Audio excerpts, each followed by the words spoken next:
Hello दोस्तों, नमस्कार। कैसे हैं आप सब लोग? उम्मीद करता हूँ बहुत अच्छे होंगे और आपकी तैयारी भी बहुत अच्छे ढंग से चल रही होगी।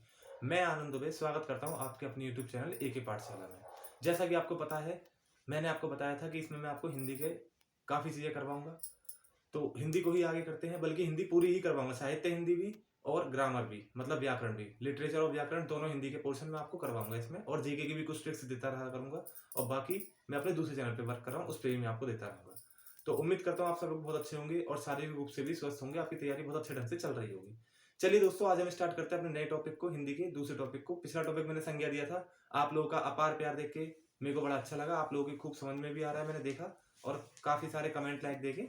तो उसी को दोस्तों आगे बढ़ाते हैं। आज हम स्टार्ट करते हैं विराम चिन्ह। तो देखिए दोस्तों, आप देख रहे हैं जैसे विराम चिन्ह क्या होते हैं, कैसे होते हैं। देखिए, विराम चिन्ह जो होते हैं दोस्तों, विराम का मतलब होता है, अगर मैं आपको इसके बारे में बता दूं विराम चिन्ह होते क्या हैं, तो देखो, ऐसे चिन्ह जिसको देखकर हम विराम करें या ठहराव या रुकाव। ठीक है, मतलब कुछ चिन्ह होते हैं हिंदी में, जैसे इंग्लिश में होते हैं एक्सक्लेमेटरी होता है, फुल स्टॉप होता है, इन्वर्टेड कॉमा होता है, ऐसे हिंदी में होते हैं। तो दोस्तों, इनका अर्थ ये है कि आपको उन कॉमा वगैरह को, कॉलन सेमी कॉलन वगैरह को आपको जानना है, उन विराम चिन्हों को जानना है, चिन्हों को जानना है, हर एक चिन्ह को इसमें वो है। तो दोस्तों स्टार्ट करते हैं इसको। देखिए, सबसे पहले आपको ये चीज याद रखनी है, एग्जाम में आया हुआ प्रश्न है कि विराम चिन्ह जो है वो किसने, जो कामता प्रसाद गुरु जी ने दिए हैं दोस्तों। और इनके अनुसार विराम चिन्हों की संख्या जो होती है वो 20 होती है। प्यारे दोस्तों, ये आपको ध्यान में रखना है कि कामता प्रसाद गुरु जी के अनुसार विराम चिन्हों की संख्या 20 होती है।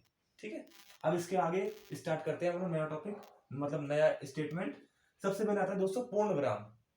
पूर्ण विराम को हम खड़ी पाई भी बोलते हैं। पूर्ण विराम का दूसरा नाम है वो खड़ी पाई भी है। तो पूर्ण विराम क्या है, ये दोस्तों ध्यान रखना, हिंदी में सबसे पुराना जो है, सबसे प्राचीन चिन्ह ये है, और सबसे ज्यादा उपयोग होने वाला भी चिन्ह है। इसकी जो स्टेटमेंट लैंग्वेज है वो आपको ऐसे ध्यान रखनी है कि सर्वाधिक उपयोग होने वाला तथा प्राचीन चिन्ह यही है। कौन सा चिन्ह है? खड़ी पाई या विराम चिन्ह। अच्छा, ये कहां अक्सर यूज होता है? तो प्यारे दोस्तों, चौपाई में अक्सर होता है यूज, चौपाई में इसका इस्तेमाल ज्यादा होता है। होता क्या है, ये इस तरीके से होता है, जैसे इंग्लिश में फुल स्टॉप होता है, ऐसे हिंदी में ये वाला होता है पूर्ण विराम। प्यारे दोस्तों, दूसरी चीज देखते हैं। इसके बाद आता है प्यारे दोस्तों अर्धविराम। अर्धविराम क्या होता है, पहले तो समझ लीजिए अर्धविराम होता क्या है। अर्धविराम का मतलब दोस्तों ये है, ये ऐसे होगा इस तरीके से, ये अर्धविराम है। ठीक है, अब देखिए हम इसके बारे में देखते हैं। पूर्ण विराम से कम ठहराव होता है इसमें। इसमें पूर्ण विराम से कम समय आपको रुकना पड़ता है, ठहरना पड़ता है। ठीक है, जैसे कि इसमें आप देखोगे कि किन किन स्टेटमेंट में, किन किन सेंटेंस में, किन किन वाक्यों में हम इसका इस्तेमाल करते हैं, जहां पर दोस्तों किंतु आए, परंतु आए, क्योंकि आए, इसलिए आए, अतः आए, इन सब की जगह पर हम इन सब वाक्यों में इसका इस्तेमाल करते हैं। ठीक है, मतलब इनको लगा के जिसमें हमारी बात खत्म ना हो, आगे और चले। जैसे कि मैं बोलूं मैं स्कूल गया, परंतु कुछ हुआ स्कूल में, या कुछ नहीं हुआ, परंतु स्कूल में कुछ नहीं हुआ। तो दोस्तों ये आपको ध्यान में रखना है। ठीक है, अब देखिए जैसे कि इसका एक एग्जांपल मैंने दिया है, स्कूल की छुट्टी है, अतः हम स्कूल नहीं जाएंगे, या अतः हम नहीं जाएंगे। तो दोस्तों अतः आया इसलिए मैंने ये चीज इस्तेमाल करी है, आपकी समझ में आ रहा होगा, मैं ऐसा उम्मीद करता हूं। मैं अगर थोड़ा तेज बोलूं तो आप वीडियो को आराम से कम स्पीड में भी सुन सकते हैं। उसके बाद देखिए प्यारे दोस्तों, उसके बाद आता है अल्पविराम। अल्पविराम क्या होता है इसे देखते हैं। आपने इंग्लिश में पढ़ा होगा, एक कॉमा होता है जो नीचे आता है, ये वाली चीज, ये वाली चीज, इसको बोलते हैं प्यारे दोस्तों अल्पविराम। ये रहा, देखिए।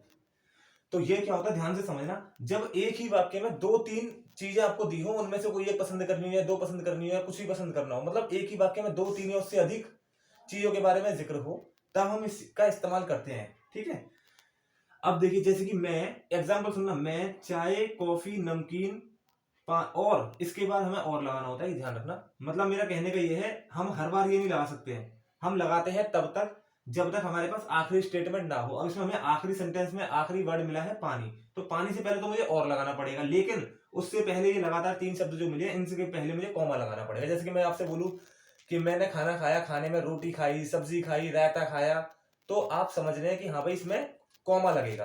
और अंतिम जब मैं बोलूंगा और मैंने पानी पिया, तो आप समझ रहे हो ना, कॉमा जो है वो प्यारे बच्चों अल्प विराम है। ठीक है, इसका अगला है प्रश्नवाचक। प्रश्नवाचक तो आप सब जानते ही हैं, क्वेश्चन वर्ड होता है, क्वेश्चन मार्क होता है, ये प्रश्नवाचक हुआ। जब हम किसी से कोई सवाल पूछते हैं, या इस उत्सुकता से हम कोई सेंटेंस पूछते हैं, कोई वाक्य पूछते हैं जिसका हमें उत्तर मिले, तो उसके अंत में हम ये चीज लगाते हैं, इसे बोलते हैं क्वेश्चन मार्क। यानी कि इसका उपयोग प्रश्न पूछने हेतु होता है, बस ये आपको ध्यान रखना है प्यारे दोस्तों। इसकी आप स्क्रीनशॉट ले जल्दी से। हाँ तो प्यारे दोस्तों, उसी के आगे स्टार्ट करते हैं, देखिएगा।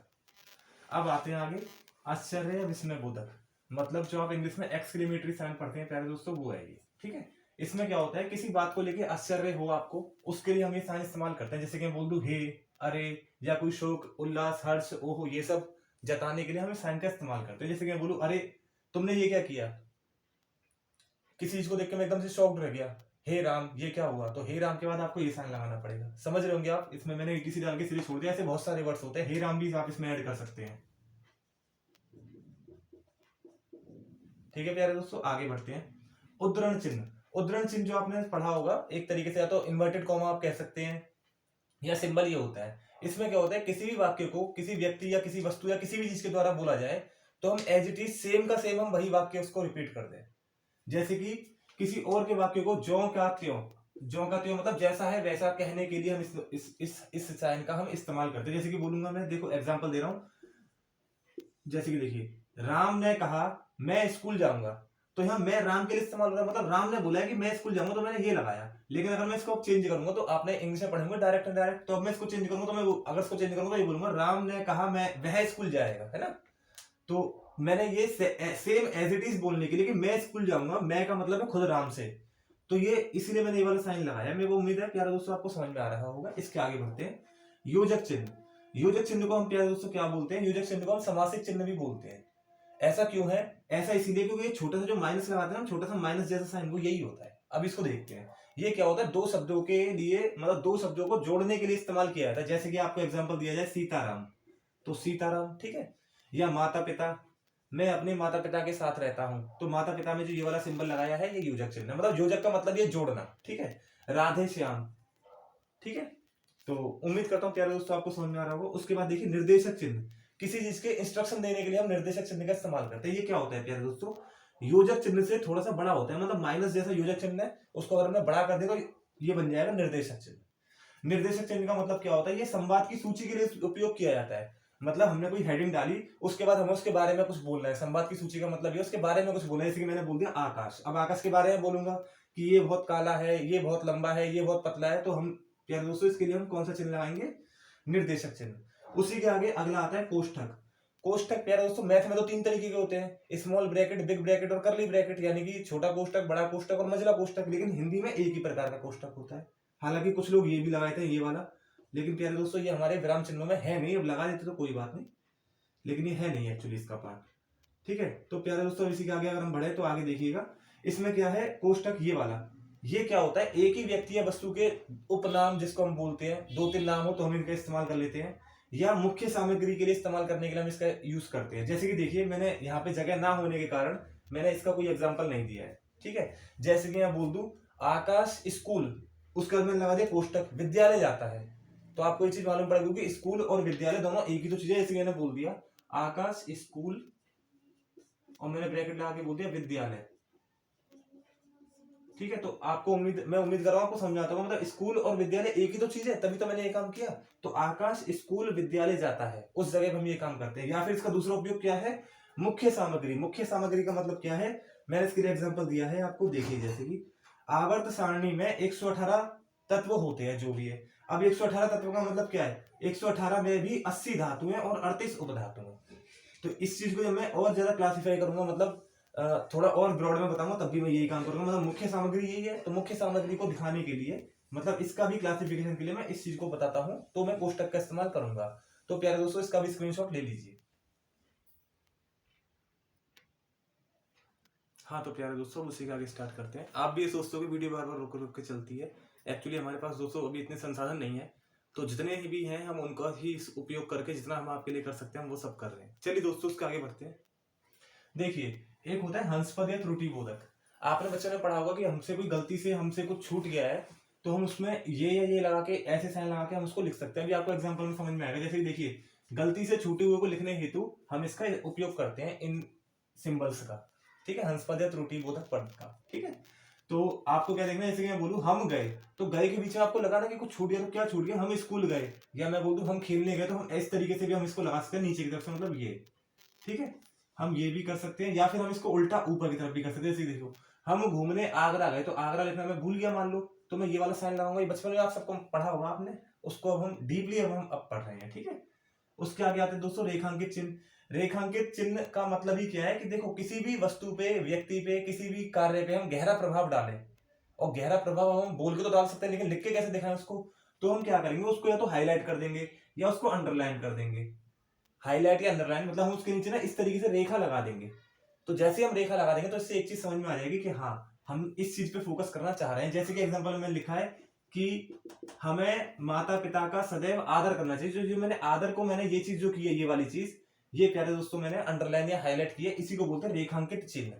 ठीक है, अब इसके आगे प्यारे दोस्तों स्टार्ट करते हैं आगे की चीज, लाघव चिन्ह। बहुत इंपॉर्टेंट है प्यारे दोस्तों, एक लाघव और एक योजक। योजक मैंने भी पीछे आपको बता दिया है, लाघव चिन्ह भी बताना है मेरे को। तो ये बहुत इंपॉर्टेंट है क्योंकि दोनों एग्जाम में आए हुए हैं इसीलिए। ठीक है, जो जिसमें एग्जाम में आए हुए, जो मुझे मिला है मैं आपको बताता हुआ चलूंगा कि ये चीज इंपॉर्टेंट है, उसे आपको ध्यान से ही रखना है, भूलना बिल्कुल भी नहीं है।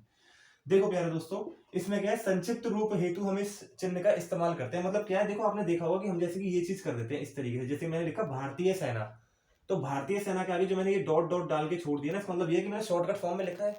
मतलब हमने इसकी एक तरीके से शॉर्ट फॉर्म ये है और फुल फॉर्म ये है, तो फुल फॉर्म को शॉर्ट फॉर्म में लिखने के लिए हम इस चिन्ह का इस्तेमाल करते हैं। जैसे कि मैंने बोल दिया मैथ में ला सा पा, यानी लघुत्तम समापवर्तक है ना, तो प्यारे दोस्तों इसके आगे मैं ला सा पा लिख के ये चीज लिख देता हूँ ना, तो वो चीज होती है कौन सा चिन्ह, लाघव चिन्ह। यहाँ मैं बोल दूं मा सा पा, तो मा सा पा के आगे मैंने ये चीज करके छोड़ दी, तो ये जो चीज मैंने करके छोड़ी है इसे बोलते हैं प्यारे दोस्तों लाघव चिन्ह।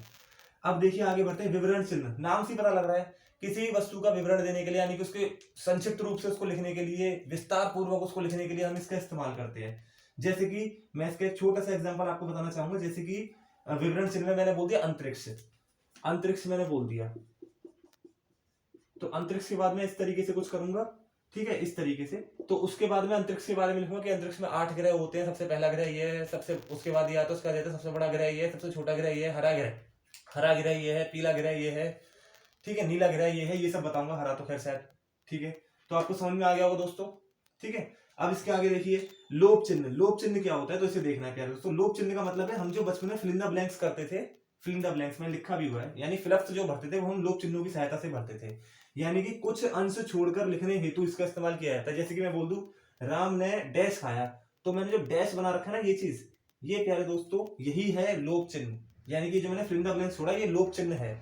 उसके आगे देखिए प्यारे दोस्तों समाप्ति चिन्ह।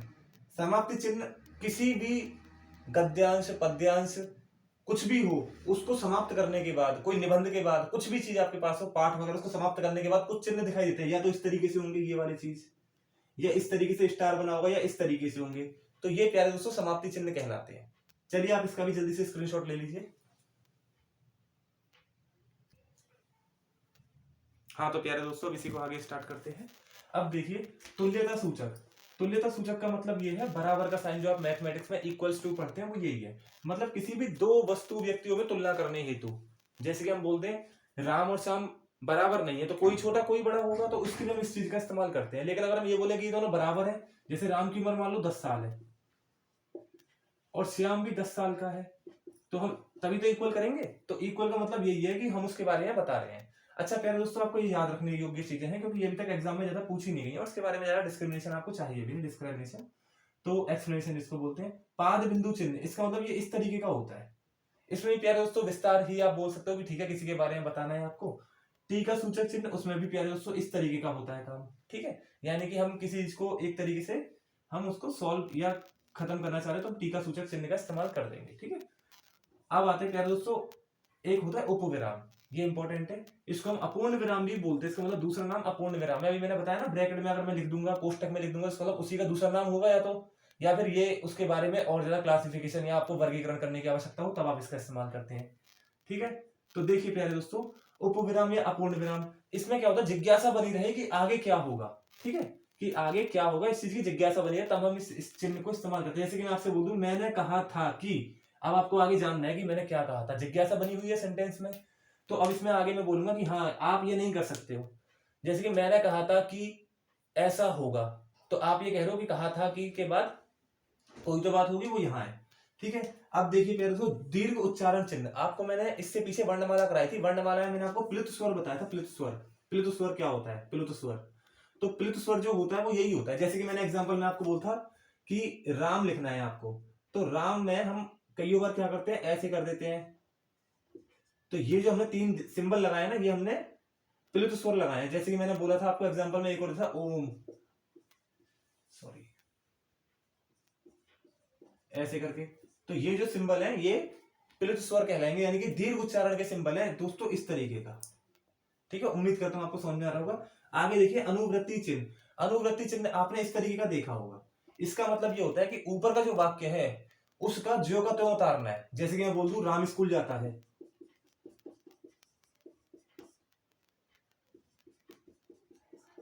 और फिर मैं अगली स्टेटमेंट लिखता हूँ श्याम स्कूल जाता है। तो मैं इस तरीके से जो कर रहा हूं ना, ये वाले सिंबल जो है वो बेटा यही है, अनुवृत्ति चिन्ह ही बोलते हैं इसको। ठीक है, आगे दोस्तों ये एग्जाम में आगे चीज है, विराम चिन्हों को कौन सी भाषा से लिया गया? तो आपको याद रखना है विराम चिन्हों को अंग्रेजी भाषा से लिया गया है। ये एग्जाम में आए हुए प्रश्न है, आपको याद रखना है। तो प्यारे दोस्तों इसी के साथ मैं आपसे, ये टॉपिक हमारा हो गया, इसी के साथ मैं आपसे विदा लेना चाहूंगा। और प्यारे दोस्तों मुझे ज्यादा से ज्यादा सपोर्ट करें, मुझे ज्यादा से ज्यादा प्यार दें। हालांकि मुझे अभी तक काफी प्यार दिया है आपने, इसके लिए बहुत बहुत धन्यवाद। Press subscribe and hit the like button. Thank you दोस्तों।